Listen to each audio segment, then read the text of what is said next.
Wallahu wa rasuluhu a'lam. Allah dan Rasulnya lebih mengetahui apa itu ghibah.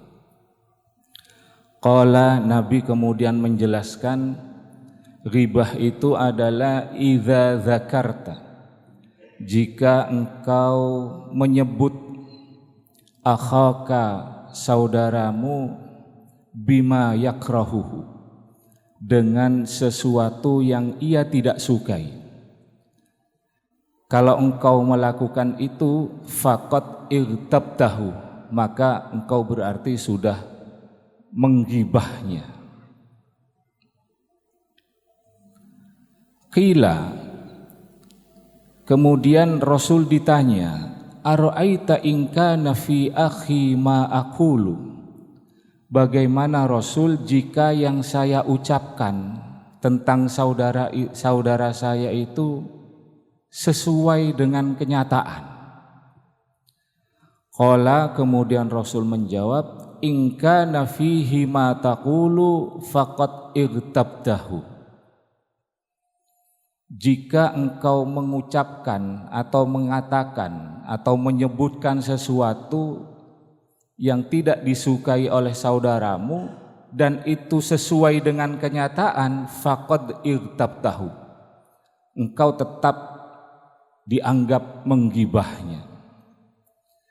Wa illam yakun fihi ma taqulu, dan jika engkau mengucapkan sesuatu yang tidak sesuai dengan kenyataannya, faqad bahattahu, maka engkau sudah berbohong atasnya, sudah memfitnahnya, sudah menyebarkan sesuatu yang tidak benar.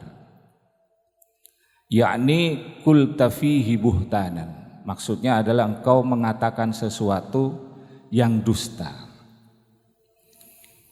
Jadi ghibah itu berdasarkan apa yang disampaikan dan dijelaskan oleh Nabi adalah mengucapkan sesuatu yang kalau itu didengar oleh orang yang kita omongi, dia nggak suka. Meskipun yang kita omongkan itu sesungguhnya sesuatu yang sesuai kenyataan. Nah, itu juga ghibah dan itu dilarang. Karena dilarang, maka kalau dilakukan ini berdosa. Dan menurut sebagian ulama, termasuk di dalamnya dalam kitab Al-Kabair, ini juga merupakan bagian dari dosa besar. Jadi sesuatu yang kayaknya ini enteng, gampang, bahkan kita secara tidak sadar ngomong sesuatu, ngobrol dengan teman, kemudian materi obrolan itu menyangkut seseorang yang kalau itu kemudian didengar oleh orang atau diketahui oleh orang yang kita omongkan, itu dia nggak suka, meskipun yang kita omongkan itu benar adanya, tapi dia tetap nggak suka, maka itu ghibah. Nah, orang lain itu ya siapa saja, termasuk keluarga kita, saudara kita, istri kita, itu juga orang lain.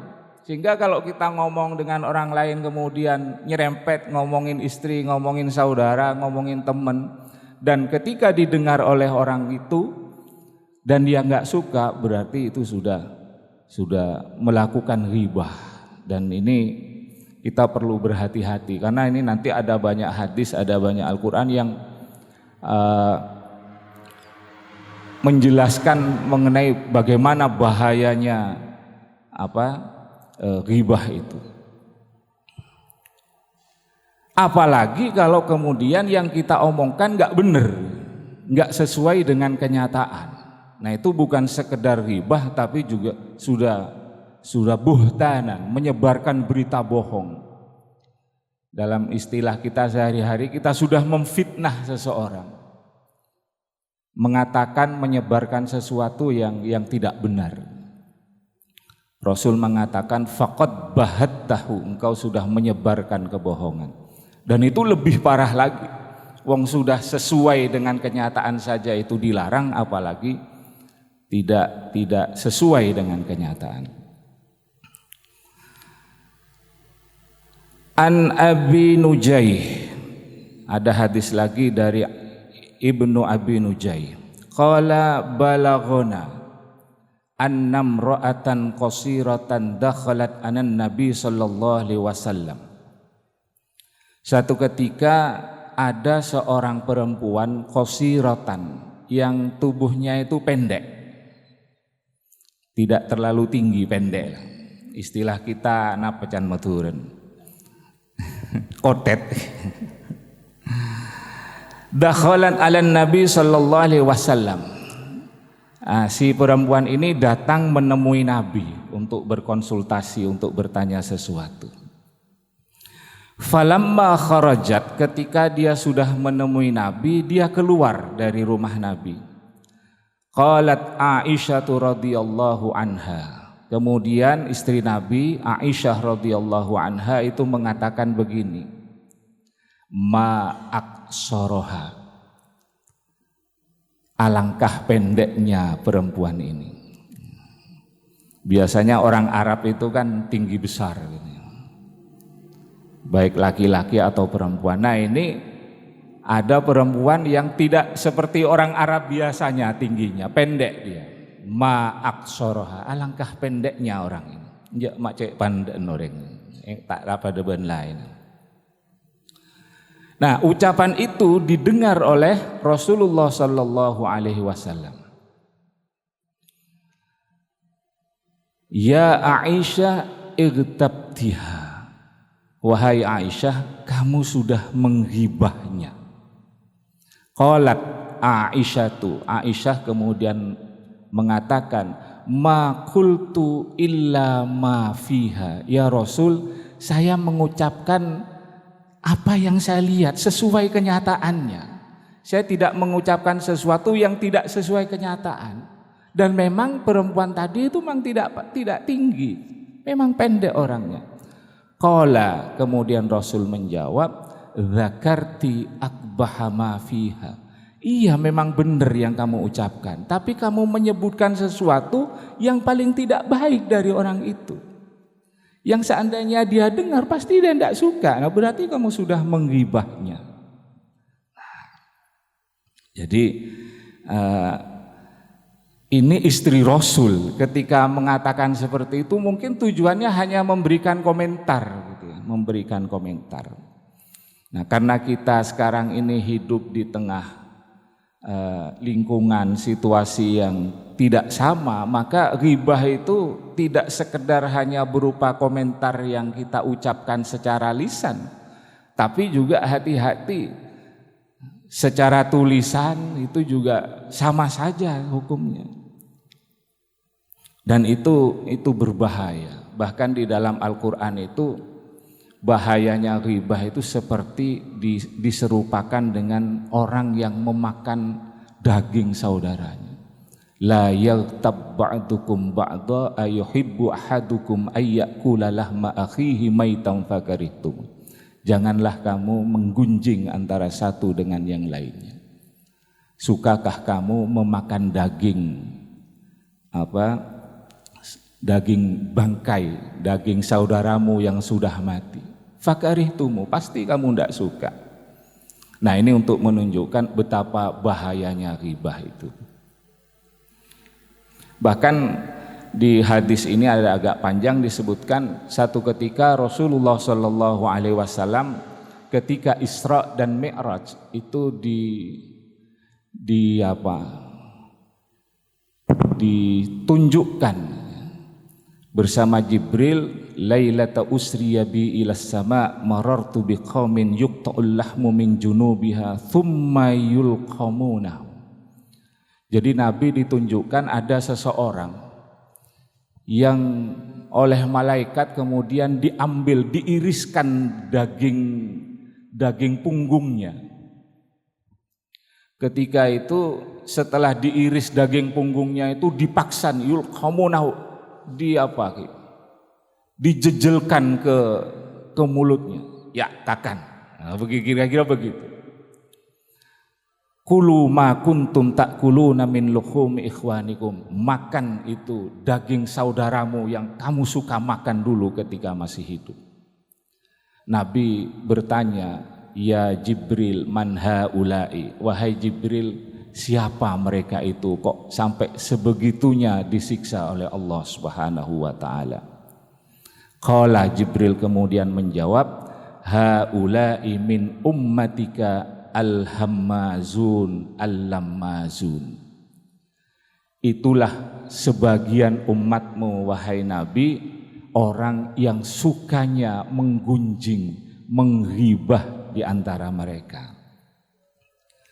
Jadi berbahaya sekali, sampai sebelum kiamat saja Rasul ketika Isra itu ditunjukkan mengenai bagaimana siksanya orang-orang yang suka menyebar atau mengucapkan kebohongan, mengucapkan sesuatu yang kalau didengar oleh orang yang kita omongkan itu tentu dia tidak suka. Nah, bagaimana kalau kita mengomong sesuatu yang kira-kira dia suka? Nah, itu tidak ghibah. Misalnya ada orang ngomongin seseorang, wah orang itu kalau sedekah ceendengannya, dermawan, wah dia kalau sholat, ya Allah patut dicontoh, jamaahnya tidak pernah ini, majelis taklimnya tidak pernah absen misalnya. Itu kan sesuatu yang baik, yang kalau dia dengar insya Allah dia suka. Nah, itu tidak termasuk ghibah. Tapi Imam An-Nawawi di dalam kitab Riyadhus Shalihin itu menyebutkan di bab-bab akhir, ternyata ada ghibah yang diperbolehkan. Ghibah jenis-jenis ngomongkan orang lain, meskipun yang diomongkan itu kejelekannya, tapi tubahu syar'an, itu diperbolehkan secara syara. Diperbolehkan secara syara. Kenapa diperbolehkan? Karena memang ada tujuan-tujuan tertentu yang itu memang dibenarkan oleh syara. Yang kalau itu tidak diomongkan, maka maksud dari tujuan menceritakan sesuatu itu tidak tercapai. Imam Nawawi menyebutkan yang pertama itu adalah at-tadhallum, yaitu mengungkap suatu kezaliman. Makanya beliau mengatakan yajuzu lil mazlum ayyatadhallama ila sultan wa ghairu. Jadi orang yang dizalimi itu boleh mengadukan, boleh mengungkapkan perbuatan zalim yang dia lakukan kepada orang ataupun kepada pihak yang memang berwenang. Misalnya pemerintah, misalnya di pengadilan, misalnya kalau dalam sekup yang lebih sempit itu Pak RW, Pak RT. Ada orang dizolimi, kemudian dia tidak bisa menerima, tidak sabar menerima perbuatan zalim itu. Akhirnya dia mengadukan kepada siapa? Mengadukan kepada Pak RW. Pak RW, saya minta tolong, saya sudah dizolimi oleh seseorang. Dia melakukan begini. Nah, ini kan harus diungkapkan agar Pak RW selaku pihak yang dipercaya oleh masyarakat bisa menghentikan perbuatan zalim itu. Jadi poinnya adalah bagaimana perbuatan zalim ini dihentikan. Dan itu tidak bisa kecuali dengan menyampaikan apa adanya perbuatan zalim itu. Yang ini kalau didengar oleh orang yang berbuat zalim, pastilah itu tidak dia suka. Tapi ini tidak merupakan bagian yang dilarang oleh agama. Karena kalau dia tidak cerita, maka Pak RT atau Pak RW tidak akan mengerti apa yang sesungguhnya terjadi. Gimana mau menghentikan perbuatan zalim itu kalau kemudian dia tidak tahu gimana posisinya. Nah, ini. Tapi hanya sebatas itu, tidak kemudian merembet atau kemudian menyebut hal-hal lain yang di luar konteks itu. Bukan karena kemudian diperbolehkan, dijadikan kesempatan ngungkit semua hal yang nggak ada hubungannya dengan ini. Jadi meskipun kita dizalimi, ketika kita mau mendapatkan keadilan untuk diri kita sendiri, kita juga harus berbuat adil, tidak kemudian menyerempet kepada atau mengangkat sesuatu yang tidak ada hubungannya dengan itu. Itu yang pertama. Yang kedua, kata Imam Nawawi, al-isti'anah ala taghayyuril munkar waraddil asi ila shawab, yaitu meminta tolong kepada orang lain dalam rangka untuk mengubah kemungkaran dan mengembalikan orang yang berbuat mungkar atau berbuat dosa itu kepada jalan yang benar, kepada kebenaran, ilas shawab. Contoh misalnya, kita dalam lingkungan masyarakat itu biasanya kan ada entah itu aturan tertulis ataupun tidak tertulis, bertamu lebih dari 24 jam harap lapor RT RW, kan begitu biasanya. Nah, ini ada orang yang tiap malam bertamu kepada tetangganya. Kebetulan tetangganya ini perempuan, sendirian lagi. Mohon maaf, suaminya sudah ndak ada, janda, pun malam yen darereng laki. Ini kan bahaya. Akhirnya tetangga yang risih ini ndak kuat, karena kalau bertamu itu ndak wajar. 1 jamnya melebihi yang disepakati oleh lingkungan, dan yang kedua kalau malam-malam terdengar sesuatu yang tidak mengenakkan. Nje arah petang-tetang keri. Mak beda suara-suara yang tidak nyaman. Mau ditegur sendiri ndak enak. Akhirnya minta tolong kepada Pak RT lagi atau kepada Pak RW. Nah, minta tolongnya dalam rangka agar ini bisa berhenti, sebab kalau tidak diingatkan ini akan berlanjut, akan terjadi sesuatu yang melanggar syariat. Nah, di sini poinnya. Tujuan yang benar, ya, syar'an li sahihin li gharadin sahihin itu karena ingin menghentikan ini kemaksiatan ini. Sehingga dia harus menceritakan, mohon maaf Pak RT, ini tetangga saya atas nama saya, atas nama ini sering didatangi laki-laki. Saya kenal dan dia bukan mahramnya, bukan saudaranya, bukan. Oh, ini terlalu malam, kadang mulai kol 2, kol 3, kadang parok subuh ki baru mulai. Dan melakukan sesuatu yang kalau dilihat suaranya ini melanggar syariat. Ini kan mengucapkan sesuatu yang enggak baik, yang kalau didengar oleh 2 orang ini sudah pasti tidak suka. Tapi ini boleh. Karena kalau dia datang kepada Pak RT saya minta tolong, ada apa? Teguh TV. Nah, ini kan Pak RT-nya bingung. Mau ngapain Pak RT-nya? Iya, kalau Pak RT pas ke sana sedang terjadi itu. Kalau ternyata tidak ada apa-apa kan tidak bisa mengambil tindakan. Nah, jadi ini litaghayyiril munkar, untuk mengubah kemungkaran. Itu yang kedua. Yang ketiga, al-istifta. Jadi meminta fatwa, meminta pendapat hukum dari seseorang, baik dari kiai, baik ke ustadz tertentu dan seterusnya. Dia meminta pendapat mengenai hukum agama tentang sesuatu misalnya. Bagaimana hukumnya? Dan sesuatu itu ada kaitannya dengan orang lain, yang kalau diceritakan itu orang lain pasti tidak suka. Tapi saya ingin tahu hukumnya menurut agama, menurut hukum Islam seperti apa. Contoh, ada orang sowan ke kiai, saya minta pendapat. Bagaimana ini saudara saya zalim kepada saya. Ini bapak sudah meninggal dunia, meninggalkan warisan seperti ini. Nah, kiai kira-kira kalau menurut ilmu faraid seperti apa? Ada berapa saudaranya? Oh, ada 2 saya dengan saudara saya. Nah, mestinya dibagi 2 yang pada lakin. Wah, ini enggak kiai. Ini diambil semua. Saya hanya diberikan sedikit saja. Ini gimana hukumnya? Nah, ini kan menceritakan sesuatu yang enggak baik. Tapi karena dia datang ke kiai untuk meminta pertimbangan penjelasan hukum mengenai hukum tertentu, meskipun itu sesuatu yang tidak baik, harus diceritakan. Sebab kiainya tidak mungkin akan bisa menjelaskan bagaimana hukumnya kalau enggak dirinci secara detail. Nah, ini bukan ghibah, bukan ghibah. Tapi sekali lagi hanya terbatas pada persoalan yang ingin ditanyakan, bukan kemudian curhat kepada kiainya ngomongin segala macam yang tidak ada hubungannya dengan ini. Nah, itu sudah ghibah kalau begitu. Nah, itu yang ketiga. Yang keempat, tahdzirul muslimin min syarr. Jadi memberikan peringatan kepada orang lain agar orang itu terhindar dari keburukan orang lain. Nah, ini contohnya banyak. Misalnya dalam ilmu hadis ya, ada ilmu hadis itu ada ilmu yang namanya al-jarh wa ta'dil. Hadis itu kan dibawa oleh para rawi.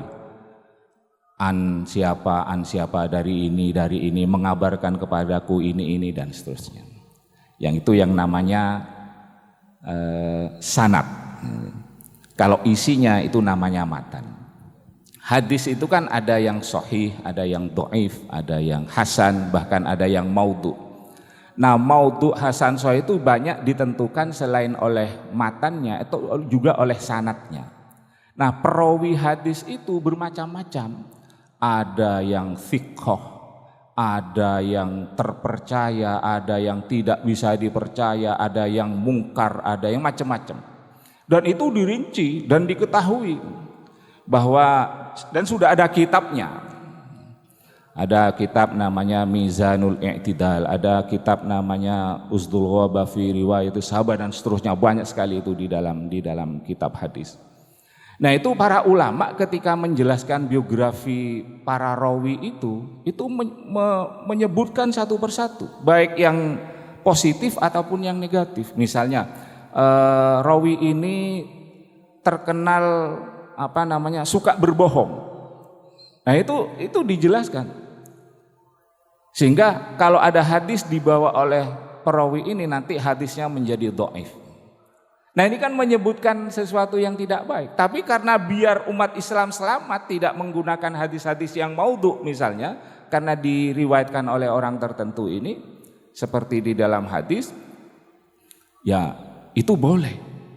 Ulama yang menyebutkan itu tidak dalam rangka sedang menghibah, tidak, tapi menyebutkan demi kepentingan yang lebih baik. Atau contoh lain dalam keseharian kita, misalnya ada orang dimintai pendapat, ada orang tua dilamar ya oleh seseorang, karena dia tidak tahu profilnya, kemudian nanya, sampean kenal sama orang itu? Iya, tadi dia datang ke sini bersama keluarganya niat mau melamar anak saya. Nah, karena sampean kenal, saya minta pertimbangan, gimana ini bebet, bobot, dan bibit, bebet, dan bobotnya. Nah, kita yang dipercaya oleh orang itu, kita harus adil. Maksudnya harus menjelaskan apa adanya, baik dan buruknya. Karena ini nanti akan berkaitan dengan orang lain.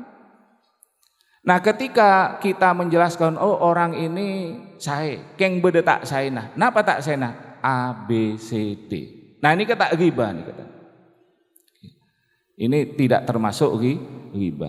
Tapi sekali lagi hanya untuk kepentingan itu gitu ya, tidak merembet kepada yang lain-lainnya. Kenapa? Karena orang yang meminta pendapat kita itu sangat menginginkan untuk kebahagiaan anak perempuannya agar tidak salah dalam memilih pasangan. Sehingga dia bertanya kepada orang yang dianggap memiliki informasi yang valid dan benar. Kenapa? Karena memang memilih jodoh memang harus memilih. Kan pada hadisnya tungkahul mar'ali arba'in dan seterusnya. Nah, ini berarti memang harus selektif, dan selektif bisa kita dapatkan kalau ada informasi yang memadai dan berimbang. Nah, orang yang dimintai pendapat itu ya jangan kemudian berlebihan sesuai dengan apa yang diminta. Yang kelima, ayyakuna mujahiron bifuskihi. Jadi menceritakan orang itu mujahir bifuskihi. Orang yang mujahir itu orang yang terang-terangan melakukan perbuatan dosa. Nah, tidak apa-apa. Untuk apa? Untuk menghindarkan orang lain agar tidak sama, tidak meniru perbuatan itu. Misalnya ada orang yang terkenal suka mabuk. Mabuknya bukan dia simpan sendiri, tapi sudah terang-terangan. di pinggir jalan, bahkan sampai digotong sama tetangga dan temannya. Atau ada orang yang sekarang ini marak judi online, suka judi dan seterusnya, dan dia secara terang-terang.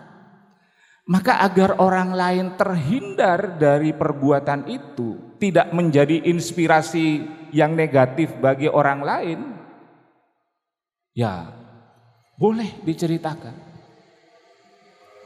Misalnya ada seorang guru ketika mengajar, ada orang tua ketika mendidik anaknya, ada teman yang melihat temannya kok sudah mulai terpengaruh, kasih tahu, kamu jangan seperti itu, jangan seperti dia. Buat apa?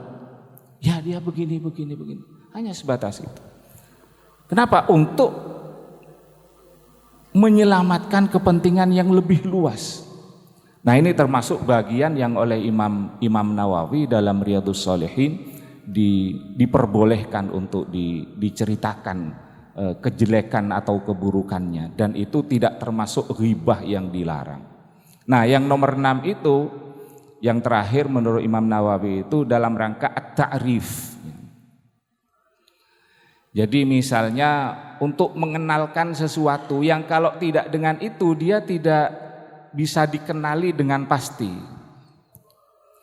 Contohnya seperti ini, ada orang kan di masyarakat biasa ya, karena dia kumisnya tebal ya kan, kemudian dipanggil Pak Kumis. Atau ada orang yang gemuk sehingga dipanggil Pak Gendut, Pak Gembul. Ada orang yang misalnya sangat kurus sekali itu, dia tidak bisa dibedakan dengan yang lain kecuali dia dipanggil dengan julukannya, Pak Keceng gitu ya misalnya, kan ada seperti itu. Nah, hal-hal seperti itu dibolehkan dengan catatan satu, itu memang sudah masyhur, sudah memang menjadi keseharian dia dipanggil seperti itu, dan dia kalau kemudian dipanggil itu tidak sakit hati. Misalnya beda orang telok namanya Ahmad semua, kalau cuman dipanggil Mat atau Ahmad ini tidak ada yang noleh ini. Tapi kalau dipanggil Mat Gembul misalnya gitu, atau Pak Mat Gembul, itu baru dia noleh misalnya. Atau ada Pak Mat Kumis dan dia tidak sakitan. Ini menurut Imam Nawawi tidak apa-apa, tidak termasuk dari ghibah-ghibah yang dilarang oleh agama yang berkonsekuensi dosa. Tapi khusus yang keenam itu Imam Nawawi mengatakan kalau bisa jangan. Panggil dengan nama-nama yang lain yang membedakan, tapi tidak kemudian sampai seperti itu. Kalau bisa dihindari. Nah, kalau tidak bisa ya gimana lagi, wong namanya sudah nama yang melekat, meskipun itu bagi orang yang tidak tahu kayak kok dipanggil Pak Gendut itu kenapa? Misalnya begitu.